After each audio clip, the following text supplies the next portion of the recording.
Hola, hola, feliz tarde. Tarde. Buenas tardes a todos, a todas. Buenas tardes, Lee. Buenas tardes, Lee. Buenas Buenas tardes, feliz tardes. lunes. Buenas tardes. Buenas tardes,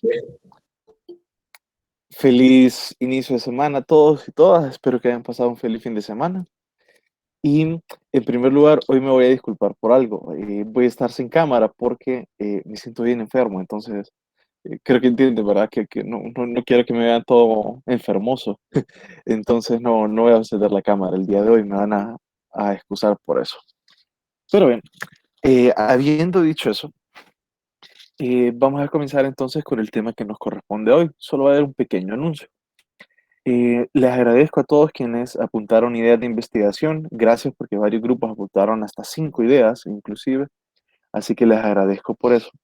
Eh, Estoy tratando de ver cuál es la mejor forma para agrupar las ideas y dar como un sentido coherente y unificado. Y a pesar de que empecé a hacer eso hoy, no pude terminar de hacerlo hoy. Así que hasta tipo miércoles les voy a mandar un correíto, un mensaje por el aula virtual o por el chat para que ya vean cómo quedó la idea más definida de investigación. Pero definitivamente que les agradezco sus ideas. Así que como el miércoles les voy a dar ya el tema definitivo. Muy bien, y habiendo dicho eso, pues comencemos con la clase de hoy que corresponde a población y muestra. Y la idea es que vamos a terminar hablando el día de hoy específicamente de qué tipo de muestreo vamos a realizar en nuestra clase, independientemente del tema que se seleccione. El muestreo va a ser el mismo y les voy a explicar un poquito de esa metodología que vamos a usar. Bien, voy a compartir pantalla. Nuevamente, si ven que me salgo de la presentación, es posiblemente para aceptar, compañeros.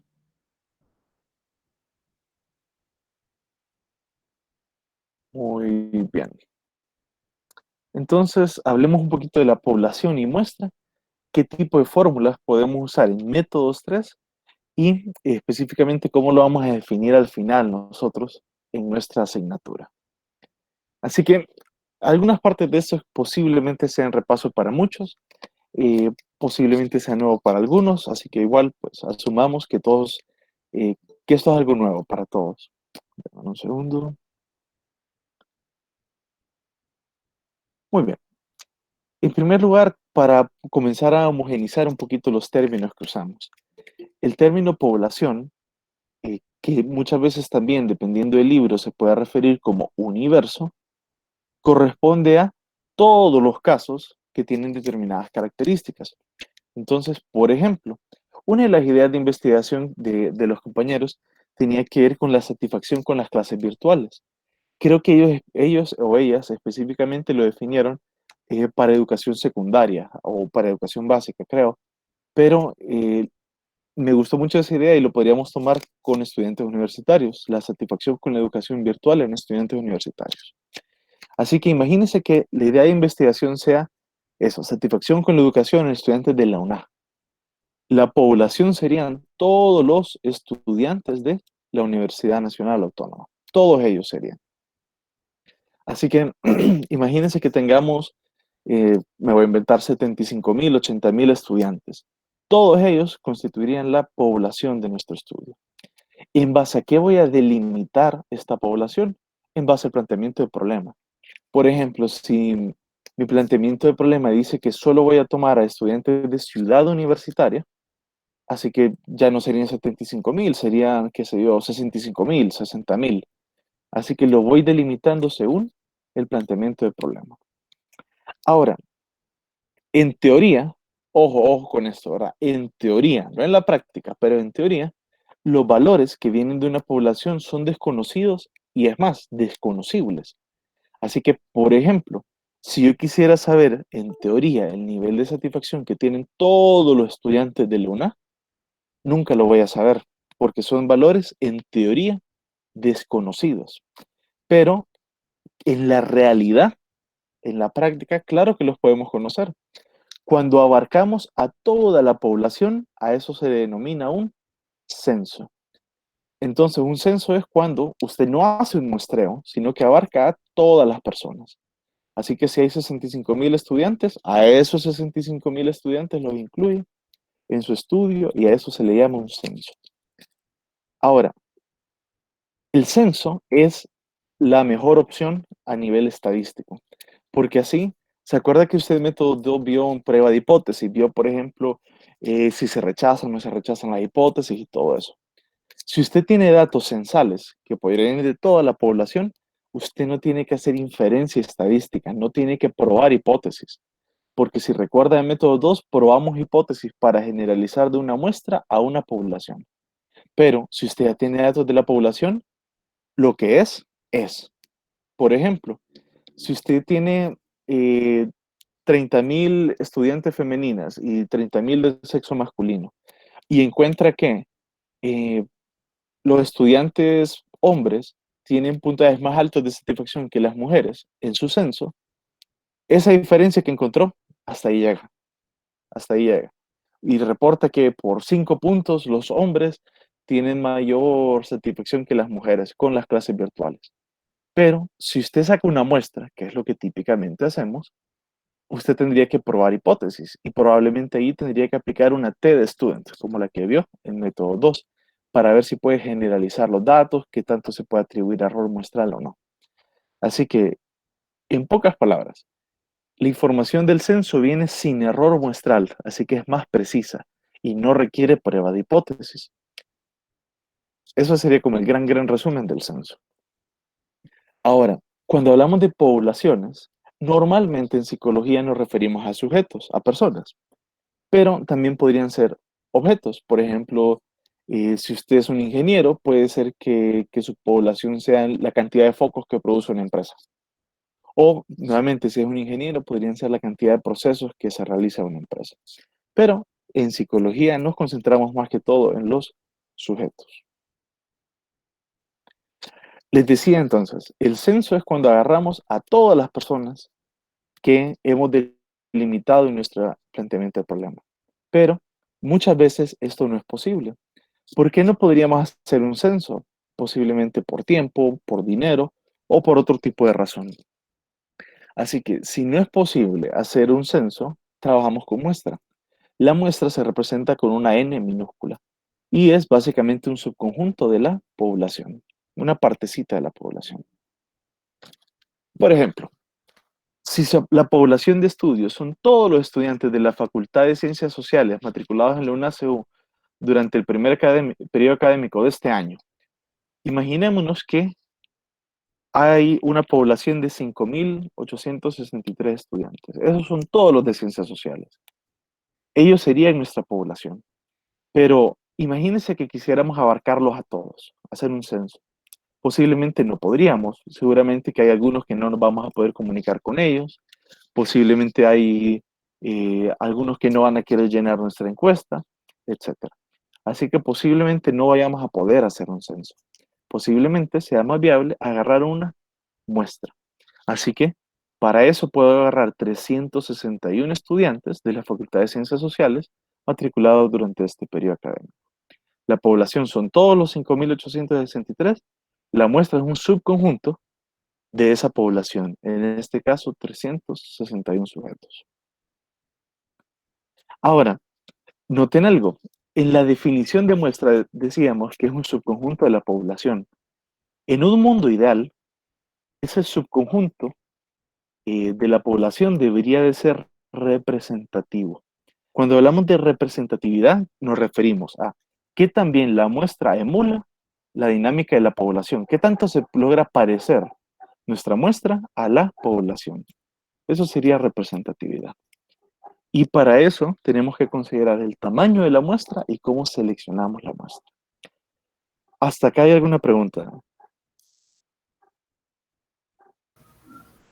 No, Lick. No, Lick. Muy bien, si no hay preguntas, sigamos. Solo acepto a alguien. Muy bien.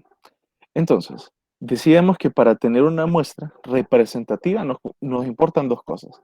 ¿Qué tan grande es la muestra y cómo voy a seleccionar a las personas que van a participar? Y hay varias fórmulas específicamente para calcular el tamaño de la muestra. Por ejemplo, hay fórmulas para promedios, totales y proporciones. Y en esas se dividen en dos, que tienen poblaciones finitas e infinitas. Es posible que hayan visto un poquito de esto en método 1, si no, para fines de nuestra clase, realmente no nos interesa ahondar en cada una de ellas. Pero sí nos interesa saber de qué depende el tamaño de la muestra. Y en primer lugar, pero hasta cierto punto, el tamaño de la muestra depende del tamaño de la población. Entonces, hasta cierto punto, por ejemplo, no es lo mismo hasta cierto punto que usted tenga que hacer un estudio a nivel de Honduras, a nivel de todo Honduras, que a nivel solamente de Francisco Morazán, porque hay más gente en Honduras, en todo Honduras, que solamente Francisco Morazán. Pero ya van a ver que eso tiene una limitación. Entonces, hasta cierto punto, el tamaño de la muestra va a depender del tamaño de la población. Otra es la homogeneidad de los datos, la desviación estándar de los datos. Ya vamos a profundizar esto. El nivel de confianza que utilicemos. Recuerden que normalmente utilizamos 90, 95 o 99% de confianza. ¿Y alguien se acuerda de método 2? ¿Cuál es el nivel de confianza que usamos por default? Automáticamente, si nadie nos dice qué nivel de confianza usar, ¿cuál es el que usamos de manera predeterminada? ¿Alguien se acuerda? 95%. Exactamente. Siempre, si nadie nos dice con qué trabajar, trabajamos el 95%. Ese es como el criterio básico en ciencias sociales. Pero bien, en la realidad hay criterios que no tienen nada que ver con estadística, que influyen mucho en el tamaño de la muestra. Por ejemplo, ¿cuánto dinero tiene usted para recoger los datos? Para el caso, imagínese que usted tenga que aplicar, no sé si están llevando mediciones o ya las han llevado. En medición tienen que aplicar WIPSIS, por ejemplo, pruebas de escalas Wechsler. Esas pruebas que vienen como en un maletín y todo, son caras. Y más si la compra legalmente de manera original, son caras, son varios miles de lempiras. Imagínese que yo le diga, bueno, como clase tienen que eh, aplicar la WIPSI a todos los niños de educación básica de Francisco Morazán. Posiblemente, cuando yo le digo ese ejemplo, usted tiene automáticamente que preguntarse, ajá, ¿y de dónde vamos a sacar toda esa WIPSIS? Le tenemos que pagar por esa WIPSIS. Ajá, y yo le digo, no, pero no tenemos fondos para hacer la investigación. Número uno, si no tengo las pruebas, ¿cómo lo voy a aplicar? Si no tengo cómo comprarlas. Así que ese es un criterio que me puede determinar mucho el tamaño de la muestra, porque si yo solo tengo 30.000 empiras para hacer una investigación, yo no voy a poder hacer una muestra que me costaría 50.000, obviamente. Así que no tiene nada que ver con estadística, pero tiene que ver con la viabilidad del estudio. O le puedo decir, eh, entre su equipo de trabajo, solamente ustedes 5, los de su grupo, tienen que aplicar 200 WIPSIS. Posiblemente esa sea una tarea imposible para el recurso humano que hay. Aún si yo tengo más pruebas y no tengo gente que lo aplique, obviamente pues no voy a poder hacer el estudio. Y finalmente el tiempo que tiene disponible para hacer la investigación. Yo le puedo decir, tengo todo el dinero del mundo, vamos a contratar a 100 personas. De acá a mañana quiero que ustedes apliquen la WIPSI a todos los niños de Honduras. Obviamente ahí me falta el tiempo. Así que el dinero, el recurso humano y el tiempo disponible son criterios que no tienen nada que ver con estadística, pero que influyen al momento que usted define el tamaño de una muestra. Ahora, hablemos de esos criterios estadísticos. Mencionábamos anteriormente, el tamaño de la población influye hasta cierto punto en el tamaño de la muestra, pero después de ese punto se vuelve constante. Vean esta función que tenemos acá dibujada, esta línea. Acá básicamente lo que me dice es que cuando va aumentando el tamaño de la población, va aumentando el tamaño de la muestra. Entonces, no sé si me siguen con el mouse. Vamos aumentando población y va aumentando muestra. Pero ¿qué pasa cuando llego acá, a este punto? Aunque siga aumentando el tamaño de la población, el tamaño de la muestra se va a quedar igual, ya está aplanado. Eso significa que ya no sigue creciendo el tamaño de la muestra, aunque siga creciendo el tamaño de la población. Vean este ejemplo. Acá arriba de las tablas, en la tabla, tenemos varios tamaños de población representados con una N mayúscula. Y abajo calculé los tamaños de muestra para esas poblaciones. Entonces, si yo tengo una población de 10 personas, un aula de clase, digamos, esa es toda mi población, yo en realidad tendría que agarrarlos a todos. Eso sería lo que matemáticamente tendría que agarrar. La muestra sería de 10 personas. En cambio, si tengo 60 personas en la población, la muestra sería de 52. Vemos cómo el aumento en la población también significa un aumento en la muestra. Sigamos viendo. De 60 a 110, la muestra también me aumenta de 52 a 86. Hagamos un salto. Si en lugar de 110 personas, yo tengo a 1500 personas, vean, hay una gran diferencia entre 110 y 1500. La muestra, en lugar de ser de 86 personas, es de 306. Entonces vemos cómo vamos aumentando la población y así también va aumentando el tamaño de muestra. Perfecto. Pero ¿qué pasa ahora? Cuando subo de 1500 personas la población a 10.000, la muestra solo me sube a 370, o sea, solo se movió de 306 a 370. Y si en lugar de 10.000 fuera a 5.000, de 370 solo me sube a 381.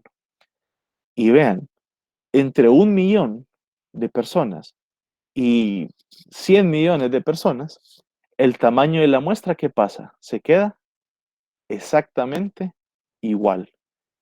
Cuando se queda exactamente igual es que llegamos a este punto que decimos que la muestra ya se aplanó. Entonces recuerden, sí, hasta cierto punto el tamaño de la población le va a determinar el tamaño de la muestra.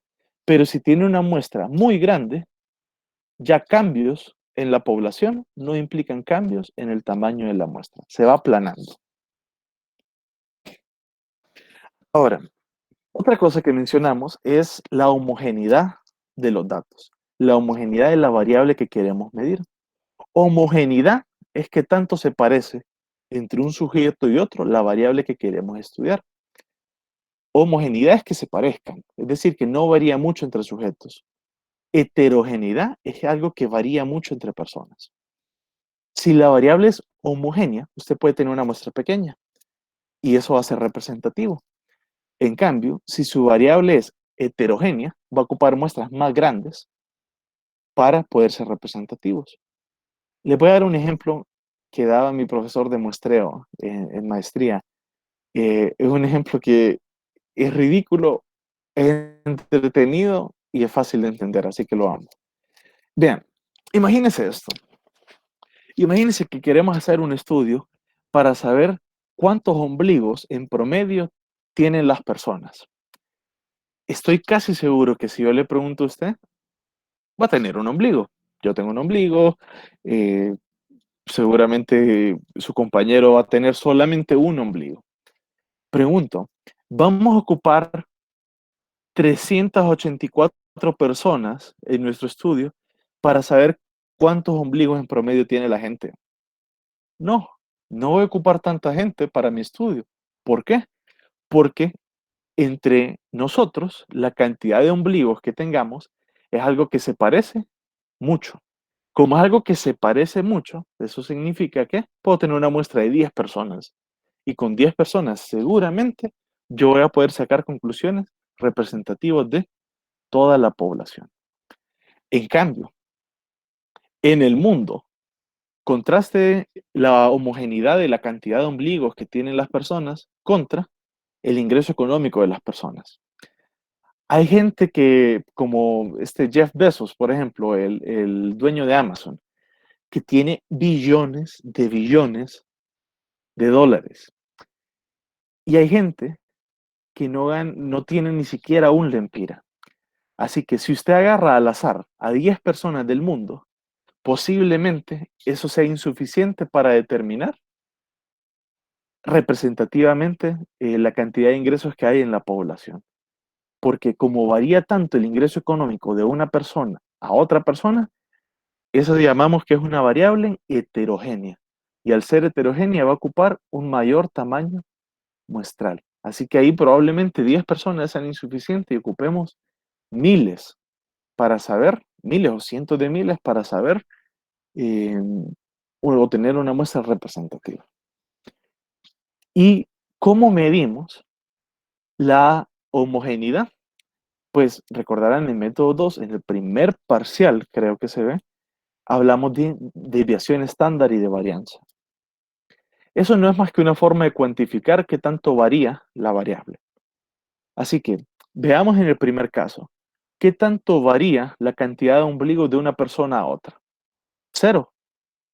Si yo tengo un ombligo, usted tiene un ombligo, su compañero tiene un ombligo, varía en cero. La desviación estándar es cero. En cambio, el ingreso económico, ya vamos a tener ahí grandes cantidades de desviación estándar que nos van a indicar qué tanto se desvía en promedio el ingreso económico de la media. Así que recuerden, mientras más homogéneo es, puedo tener una muestra menor. Mientras más heterogéneo es, ocupo una muestra más grande. ¿Cómo defino la homogeneidad?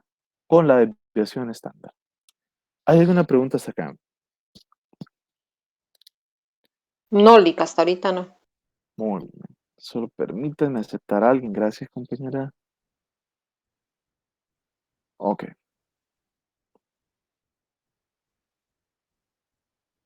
Un ejemplo más de homogeneidad, también se lo robé a mi profesor de muestreo. Me encanta este ejemplo. Imagínese esto. Usted está en su casa y quiere hacer una sopa. Imagínese que enciende la estufa, pone la olla, le echa agua a la olla y le echa una sopa Maggi, o el sobre de una sopa Maggi. No lo mueve. Usted no tiene cucharas en su casa, no tiene utensilios, así que no lo mueve la sopa. Solo le puso el agua y le echó todo el sobre de Maggi. Ok, ¿cómo le va a quedar esa sopa si nunca la movió? Le va a quedar rica. No. De Poco insípido. ninguna. Sin sabor. Porque, ok, vamos a ver eso, vamos a ver. Si yo agarro una cucharada de la parte de arriba de la sopa, ¿cómo vas a ver esa parte de arriba de la sopa? Agua. Agua. Pura agua. Pura agua. En cambio, si yo vengo y agarro del fondo de la sopa, ¿cómo vas a ver la sopa? Salada. Puro condimento. Salada. Puro condimento. A Maggi. Bien.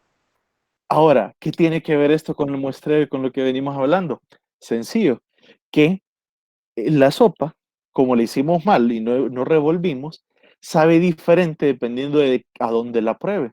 Eso significa que es heterogéneo. En otras palabras, si yo vengo y agarro una cucharada de la parte de arriba, voy a tener una buena idea de cómo sabe la sopa. No, me va a saber a agua y no voy a saber cómo sabe la parte de abajo. Entonces, ¿cómo hace usted para homogenizar la sopa? Para que sea igual en todas partes. Moviéndola, En este caso la mezclándola. mueve. La mueve. Exactamente. Mezcla la sopa, la mueve. Y cuando la mueve desde inicio, si usted agarra de la parte de en medio de la olla, le va a saber igual a la parte de un borde. O si usted agarra del fondo, le va a tener que saber igual a la parte de arriba. Usted entonces mueve la sopa para homogenizarla. Y decíamos, si es homogéneo, ocupa muestras pequeñas, son suficientes. Si usted hace la sopa y la mueve y la hace rica y le echa todo lo que quiera, ocupa 300 cucharaditas para saber si le quedó buena la sopa. No. No, solo Ah. ocupa una o dos cucharadas para saber si la sopa le quedó bien, porque como ya está homogénea, una o dos cucharadas es una muestra representativa de la sopa. Y vean, le llamamos una muestra de la sopa porque usted no la agarró toda para saber si estaba buena o mala. Eso hubiera sido un censo. Usted agarró una cucharadita representativa. Esa cucharadita representativa es la muestra. Otro ejemplo de homogeneidad y de heterogeneidad y de muestras. Imagínese que usted tenga que ir a hacerse un examen de sangre. ¿Qué es lo que le sacan? Una muestra de sangre. Ahora, imagínese que usted quiera saber, por ejemplo, cómo está su triglicéridos. ¿Importa si se la sacan del brazo derecho o del brazo izquierdo? No, no importa. No, no No. importa. No importa, porque el nivel de triglicéridos en la sangre es homogéneo. Homogéneo. Se parece mucho, no importa dónde la saque, va a ser homogéneo.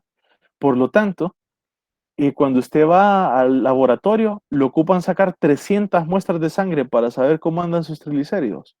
No, una muestra basta. Así como una persona con un ombligo bastaría para saber cómo anda la cantidad de ombligos en el planeta, una muestra de sangre es suficiente para saber cómo andan sus triglicéridos.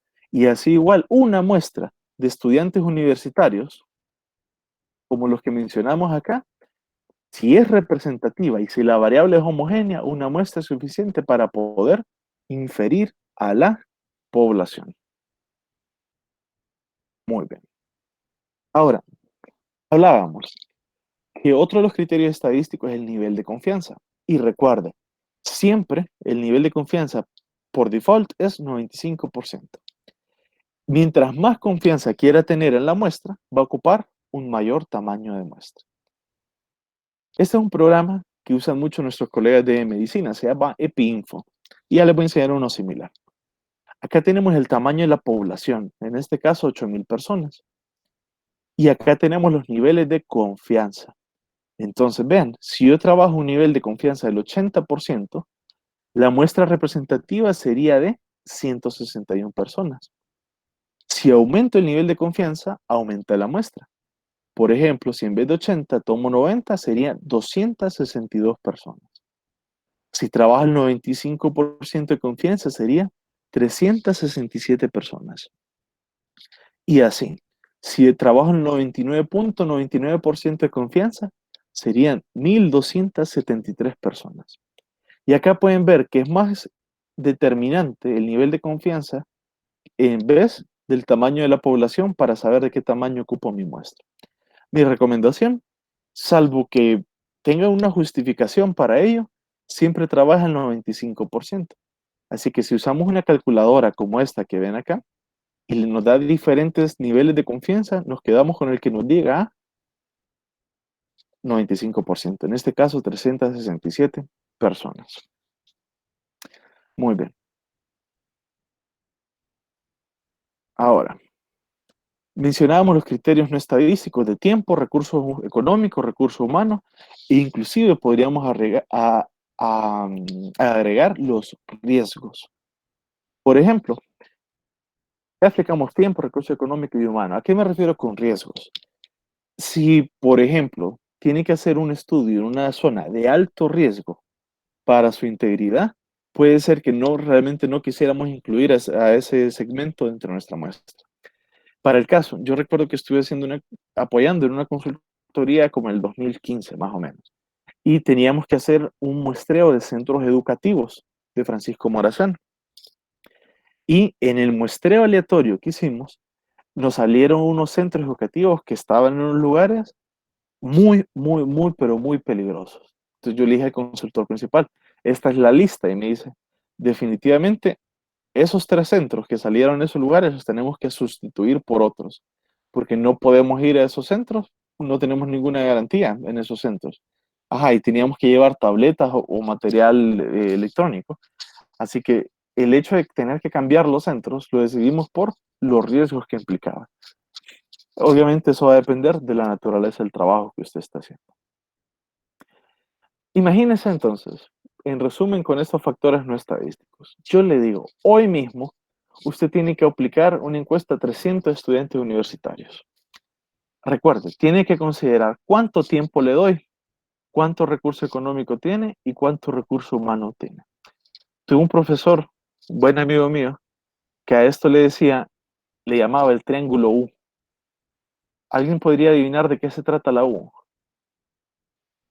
Era el triángulo de ubíquese. Ubíquese que si tengo poco tiempo, pocos recursos y poco recurso económico y humano, no voy a poder hacer las cosas. Así que al final siempre es una negociación de, si lo quieren menos tiempo, voy a ocupar más dinero para contratar más recursos humanos. O ese tipo de juego, ¿verdad? El tiempo y los recursos siempre van de la mano. Así que recuerden esos factores al momento de hacer una muestra. Ahora, ¿Cómo calculamos el tamaño de la muestra? Esta es la fórmula que vimos en método 2. Método 1, perdón. Pero no se preocupe. En esta clase realmente no nos interesa la parte manual o sacar una calculadora y comenzar a trabajar de esta manera. Pero básicamente acá lo que nos dice es la Z. Z es el equivalente al nivel de confianza. La N mayúscula es el tamaño de la población. Y este es la varianza. Así que ahí están los tres factores estadísticos que vimos. Acá vemos la E, que representa el error.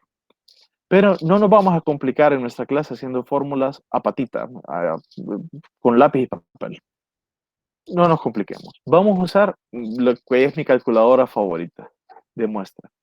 Les voy a enviar ahorita este enlace a esta calculadora y vamos a jugar un poquito. Esta es una página web donde usted solo va a meter algunos datos y automáticamente le va a arrojar el tamaño de la muestra. Entonces, se la voy a mandar ahorita al chat para que entremos o entren en un ratito. Yo les voy a indicar cuándo.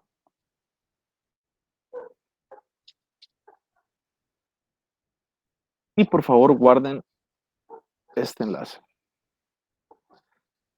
Muy bien. Denme un segundito antes de entrar.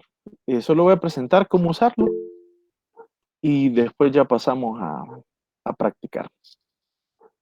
Denme un segundito. Muy bien. Entonces, imaginémonos esto. Para el tercer periodo académico del año 2019, bueno, realmente este es un dato de verdad. Para el tercer periodo académico del año 2019, en Ciencias Sociales teníamos 3.562 estudiantes. De estos, 1.232 eran hombres y 2.330 eran mujeres. Un total de 3.562 personas. Acá tenemos que definir algo. En primer lugar, ¿cuál va a ser mi población? Porque a veces quisiéramos tener una población de hombres y una población de mujeres, como si fueran dos poblaciones separadas. En ese caso, tendría que sacar dos fórmulas de muestreo. En cambio, en el total, podría tener solamente una población, que serían los 3.562. Así que recuerden, primero tenemos que seleccionar qué quiero. Hombres y mujeres como dos poblaciones separadas, apartes, o el total como una sola población. Para fines de ejercicio vamos a trabajar primero con hombres y después con mujeres. Bien, déjenme ver este dato. 1.232. Entonces me voy a la página que les pasé. Todavía no se vayan ahí, así que yo les indico. Y le voy a dar zoom para que podamos ver. Muy bien. Entonces vean, acá le pide cuál es el tamaño de la población. En este caso serían 1.232 personas. El margen de error siempre lo dejamos en 5%, salvo que haya alguna necesidad de cambiarlo justificada. Acá en el nivel de confianza lo dejamos siempre en 95%. La variabilidad lo dejamos siempre como está. En resumen, cuando usted entra a esta calculadora, normalmente lo único que va a tener que cambiar es el tamaño de la población. Y en la parte de abajo ya le da el tamaño de la muestra. Entonces, si tengo 1.232 personas en la población, ¿cuánta gente voy a tener que encuestar? 294 personas. Esa sería la respuesta. Y esta calculadora tiene tantas bondades que incluso acá abajo usted puede ver cuánto le daría en diferentes niveles de confianza. Si fuera el 90%, deberían de ser 222. Si fuera el 99%, deberían de ser 432 encuestas. Muy bien. Entonces, hagamos un pequeño ejercicio súper rápido.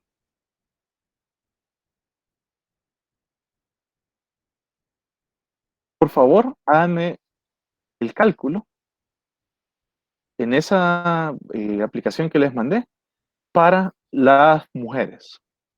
¿De qué tamaño de la muestra ocuparía que fuera mi muestreo para mujeres? Entonces, entren a la aplicación y tómense un minuto. Aunque tengan la respuesta, tómense un minuto para familiarizarse con la página y yo les doy la palabra en un minuto.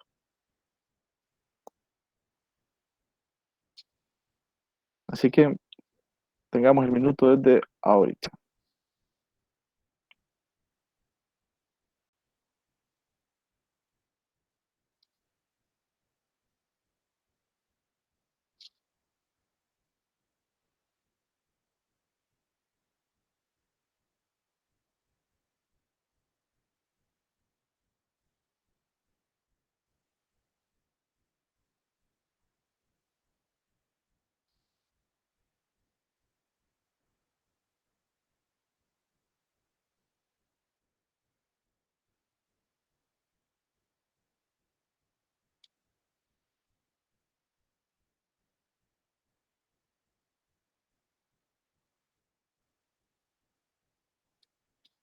Muy bien. Veamos. ¿Me pueden decir a cuánto le salió la muestra? 330. 330. 330. 330. Esa es la respuesta correcta y la podemos corroborar ahorita. Solo entro a la página y copio el tamaño de la población y me sale... Ah, vean, acá lo copié con coma, por eso no me da. Y me sale 330 unidades. Así que acá ya nos ahorramos todo el trabajo Qué pijo. no sé si escuché bien, pero sí, de acuerdo. Entonces acá ya nos ahorramos el trabajo de estar haciendo esas fórmulas a mano, ¿verdad? Que realmente ya no es una competencia profesional. Ocupamos saber herramientas más que hacer a mano. Muy bien, y rápidamente hagan el cálculo del total. Si sacaría una sola muestra para todos, ya sea hombres o mujeres, ¿cuántos ocuparía? Entonces, hagámoslo para 3.562. Vemos 3.562. Nos da 347 personas. Esas son las que ocuparía en mi estudio. Ahora, vean, dependiendo de cuál va a ser el tema final que definamos para nuestro proyecto, podríamos aplicar algo que dice acá. Si usted no conoce el tamaño de la población o es muy grande, utilice arriba de 150.000. Entonces, por ejemplo, imagínense que quisiéramos saber algo acerca o salud mental y COVID-19 en Honduras. Entonces, podríamos ingresar 8 millones, pues fueron más, pero ya sabemos que eso no va a cambiar. 8 millones de hondureños, voy a ocupar 385 encuestas. Ese va a ser el mínimo que vamos a ocupar en nuestra clase. Podría ser, yo creo que en realidad ese es el número más sano, pero podrían ser inclusive más si después estratificamos por hombres y mujeres, pero ese va a ser el mínimo que como clase vamos a tener que alcanzar para nuestro proyecto. No sé si hay alguna pregunta hasta acá.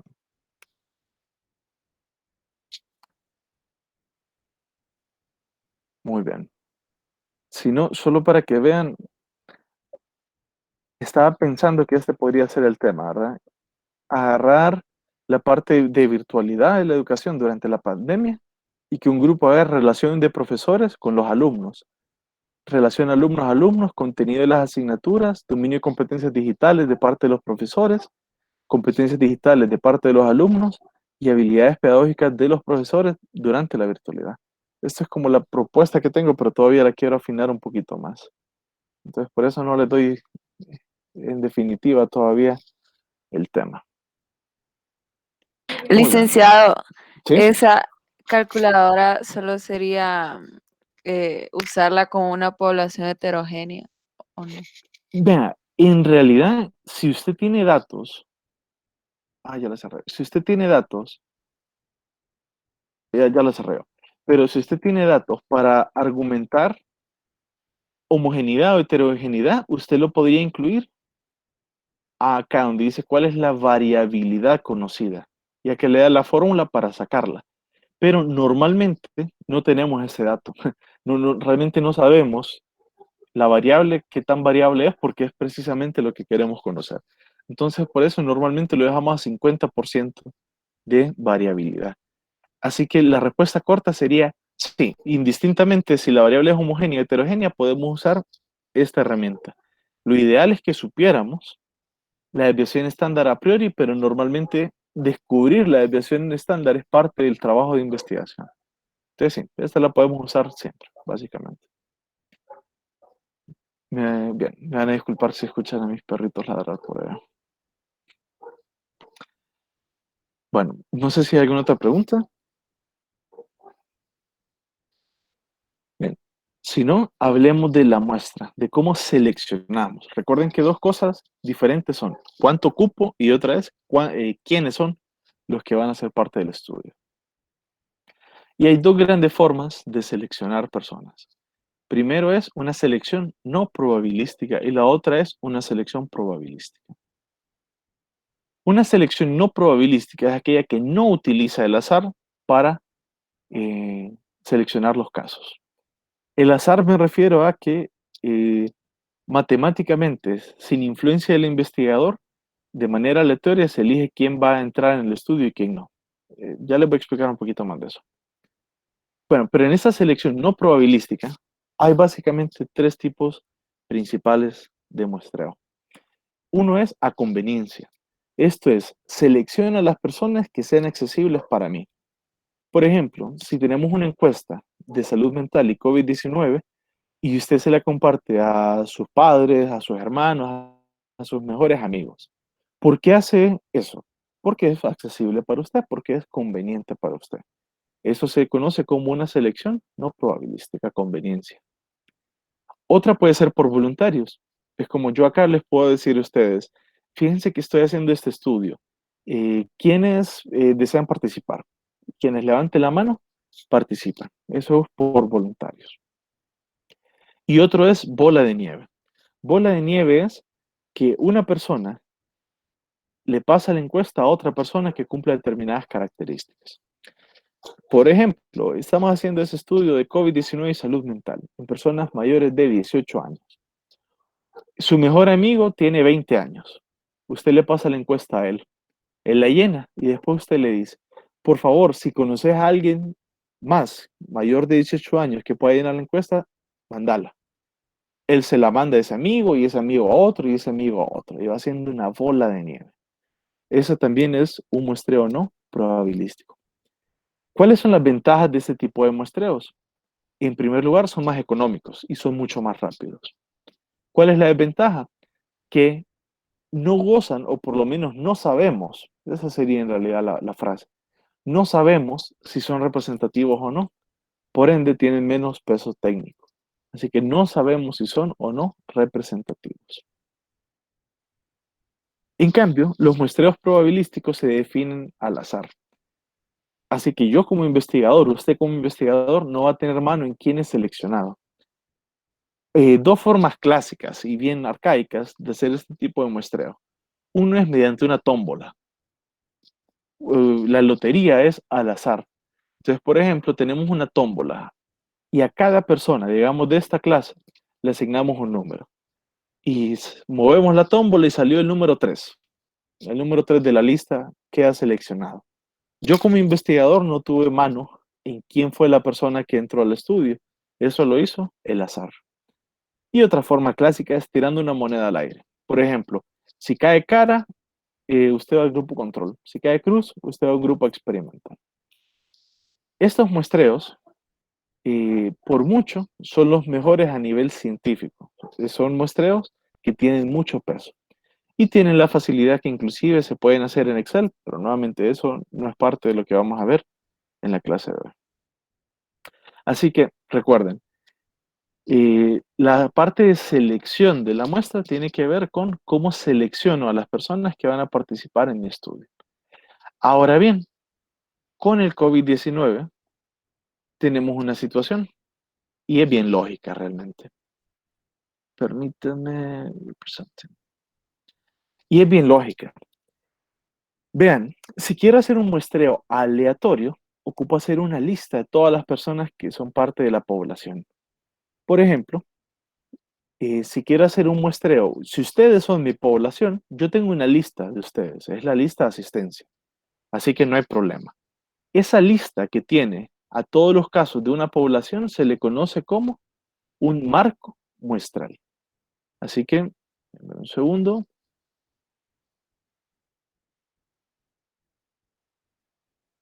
Muy bien, así que Esta lista de asistencia, con todos sus nombres, es el marco muestral. En base a esto, yo puedo usar una tómbola y sacar mi muestra. Perfecto. Pero en la vida real, ¿tendremos marcos muestrales o listas para todos? Claro que no. Imagínese esto. O aún si lo hay, posiblemente no tengamos acceso. Imagínese esto. Queremos hacer ese estudio de COVID-19 y salud mental en hondureños. Usted tiene una lista de todos los hondureños del país. No, no la tenemos. Imagínese que yo trabajo en el Registro Nacional de las Personas, y yo tengo esa lista de todos los hondureños. Ok, ¿qué ocuparía para mandarles mi encuesta? Ocuparía el número de teléfono de ellos. Posiblemente esa base de datos esté incompleta con los números de teléfono, esté desactualizada. Y de ellos, ¿cuánta gente va a tener eh, acceso a Internet, por ejemplo? Así que conseguir esos marcos muestrales es bien difícil y en la práctica muchas veces es imposible. Por ejemplo, hace poco, bueno, en realidad sigo trabajando en una consultoría sobre menores infractores. Personas menores de 18 años que han cometido alguna infracción ante la ley. Hay una lista de todos los menores que han hecho delitos, llamémoslo delitos. Claro que no lo hay, así que no existe ese marco muestral. Así que, como no existe marco muestral, posiblemente en nuestra investigación vamos a tener que recorrer a muestreos no probabilísticos. ¿Cómo van a difundir su encuesta? Con sus conocidos, con sus amistades, con sus redes sociales. Más o menos ese es el tipo de difusión que haríamos para nuestra investigación. Así que recuerden, en síntesis, ¿cuánta gente como mínimo vamos a tener que alcanzar en nuestra encuesta? Mínimo 385 personas. Segunda pregunta, ¿cómo vamos a llegar a esas personas? ¿Quiénes van a entrar? Cualquier persona hondureño mayor de 18 años que quiera contestar la encuesta. ¿Cómo se le llama a eso? Un muestreo no probabilístico. ¿Hay alguna pregunta hasta acá? Muy No. bien, De mi parte no, Lee. muy bien. Y solo para que sepan, obviamente vamos a hacer las encuestas por medios virtuales. Específicamente vamos a usar Google Forms, yo después les voy a enseñar cómo usarlas. Así que les digo porque antes, pues, de la pandemia, era muy común que hiciéramos estos ejercicios de aplicación con lápiz y papel, ¿verdad? De imprimir y todo eso. Ahora no lo estamos haciendo así. Y solo como anécdota rápida para terminar. Cuando yo llevé métodos 3, me acuerdo clarísimo que nos tocó aplicar como 700 encuestas. Y eh, nuestra profesora no nos dejó digitarlas. O sea, no podíamos usar Excel, no podíamos usar SPSS, sino que teníamos que hacerlo a mano. Entonces conseguimos papel cuadrícula, folios de papel cuadrícula, y a mano teníamos que llenar cuadrito a cuadrito las respuestas de la gente que nos había dado. Así que si contestó 3, 2, 1, teníamos que llenar uno a uno. Y al final teníamos una cuadrícula, un papel cuadrícula pegado con tape tan grande que medía por lo menos, unas 3 o 4 veces mi estatura. Yo mido unos 76, así que se pueden imaginar que era relativamente, era una alfombra lo que teníamos. Y también nos hacían calcular a mano los promedios y las sumas y los totales para ponerlos en ese papel folio. Ahora obviamente no hacemos eso. Y les estoy hablando del 2009, ¿verdad? No estoy hablando de hace muchos años. Pero bien, habiendo dicho esa anécdota que me ha deprimido tanto recordar ese tiempo, pasemos a nuestra lista de asistencia. Por favor, me dicen en presente cuando escuchen su nombre. Antes de esto, una vez que yo los nombres, se pueden retirar por hoy. Así que mi compromiso es a más tardar el miércoles, les notifico es la idea ganadora. Y nuevamente, si tienen dudas respecto a la revisión de la literatura que están haciendo, solo me avisan. Que conste algo, muy posiblemente el tema que se elija sea relativo siempre al COVID-19, para que puedan aprovechar esta revisión de la literatura que ya hicieron como base y después sobre esto hay que profundizarla. Entonces, y que no sea un trabajo solamente formativo, sino que después también vaya a ser evaluado cuando le hagamos las correcciones sugeridas. Muy bien. Y nos podemos retirar una vez que yo los llame en la lista. Así que si se retiran, pues les deseo una feliz tarde. Alejandra Victoria. Presente, licenciado. Gracias, Alejandra. Mercy Escobar. Presente, licenciado. Gracias, Mercy. Rosalía Viatoro. Presente, Lic. Gracias, Rosalía. Cindy Díaz. Muy bien. Stephanie Michel. Presente, licenciado. Gracias, Stephanie. Jocelyn Martínez. Presente. Hola, Jocelyn. Gracias. Carlos Andrés. Presente, licenciado. Gracias, Carlos. María José Lobo. Presente. Gracias. Gracias, María José. Erika Izaguirre. Bien. Carlos Zúñiga. Presente, licenciado. Gracias, Carlos. Tengo un buen Lucía. día. Gracias, igual. Lucía Claudino. Presente. Gracias, Lucía. Lucy Ferrufino. Presente. Gracias, Lucy. Lauren Alvarado. Presente. Gracias, Lauren. Ana Sofía. Lilian Paola. Presente. Hola, Lilian, gracias. Alejandro. Presente. Hola, Alejandro, muchísimas gracias. Dorian Laínez. Presente, Nick. Hola, Dorian, gracias. Tesla Espinal. Presente, Lic. Gracias, Tesla. Héctor Daniel. Presente, Lic. Gracias, Héctor. Joshua Morales. Presente, Lick. Gracias, Joshua. Johnny René. Presente. Gracias, Johnny. Gabriela Nicole. Presente. Gracias, Gaby. Génesis Sierra. Presente, Lic. Hola, Génesis. Gracias. Aleida Trejo. Presente, Lic. Gracias, Aleida. Karen Ortiz. Presente, licenciado. Gracias, Karen. Stephanie Ariela. Presente, Lic. Gracias, Stephanie. Génesis Alexa.